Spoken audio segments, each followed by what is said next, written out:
Hello YouTube, this is Dazzathecameraman. Today is Thursday, November 17th, 2016, and I'm going to do a series of short videos, hopefully, just to bring into perspective some of the recent events surrounding the earthquake which just occurred a few days ago on the 14th of November 2016 here in New Zealand.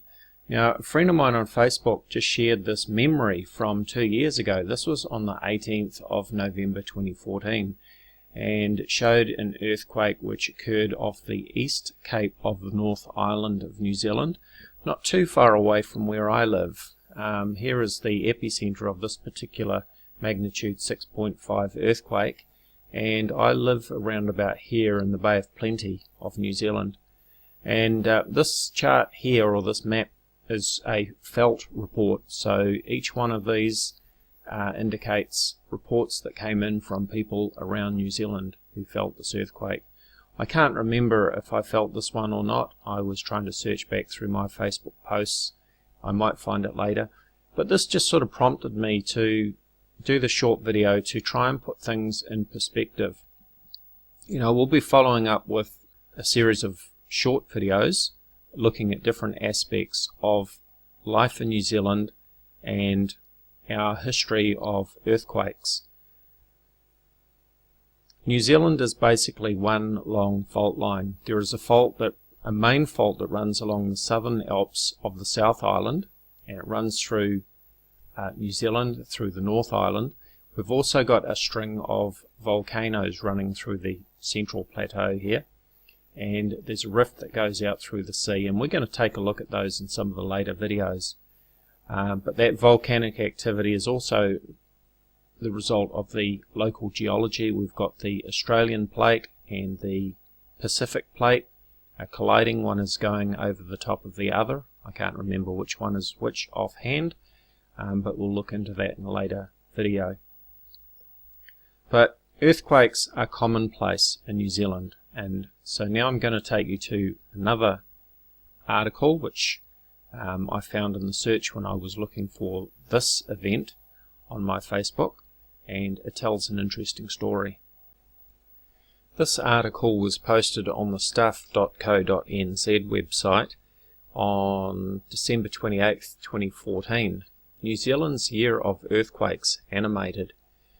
And the text says, thankfully there was nothing as serious as the Canterbury earthquakes of 2010 and 2011, nor anything quite to match last year's Seddon earthquake. But there were enough shakes in 2014 to remind Kiwis that we live on truly shaky isles. Check out what the year of earthquakes looked like in our visualization below. So let's take a look at the animation and see how many earthquakes occurred for the year 2014. As you can see, New Zealand is a very active fault line. Now, we don't feel all of these earthquakes because many of them are too deep to be felt, but they do register on the seismographs. New Zealand sits on the boundary between the Australian and the Pacific plate, and the pressure between the moving tectonics creates these earthquakes. There's also a very active volcanic area throughout the central North Island.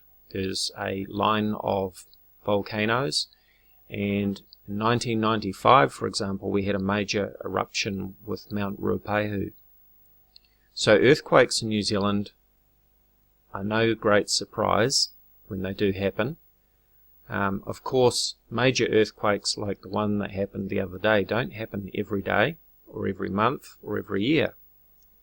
But on a greater time scale, they do happen. And New Zealand has a long history of major earthquakes.